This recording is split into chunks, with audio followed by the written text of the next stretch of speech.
আসসালামু আলাইকুম, সবাইকে পড়ন্ত বিকেলের শুভেচ্ছা পতেঙ্গা সমুদ্র সৈকত থেকে।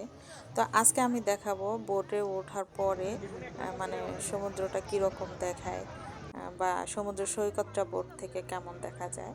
তো আমরা কিন্তু অলরেডি বোটে উঠে গিয়েছি এবং সামনের দিকে এগোচ্ছি। সামনে যেই জাহাজগুলি দেখা যাচ্ছে আমরা কিন্তু ওই জাহাজ অতিক্রম করব। তো ওই পর্যন্ত যাওয়ার কিন্তু আসলে অনুমতি নেই। তো যাই হোক, আমরা রিকোয়েস্ট করার পর আমাদেরকে নিয়ে গেছে। তো দেখুন এই যে মানে কত বড় সাগর, দেখতে খুব ভয়ঙ্কর ভয়ঙ্কর মনে হচ্ছিল। আমরাও কিন্তু ভয় পাচ্ছিলাম, সবাই চিৎকার চেঁচামেচি করছিল।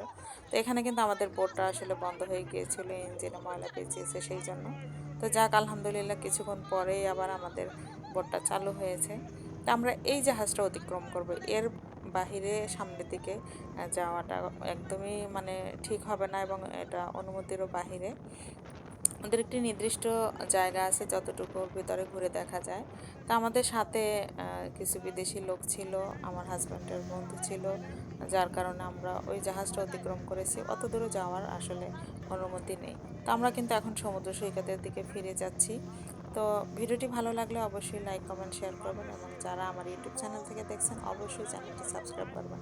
তো এখানে আমাদের সাথে যে লোকগুলি আছে তাদেরকে একটু দেখিয়ে দিলাম, এবং আমরা সাথে 3 জন মহিলা ছিলাম, যেটা আমি নিয়ে নিয়ে ভিডিওতে স্কিপ করে দিয়েছি। তো আজ এ পর্যন্তই, আল্লাহ হাফেজ।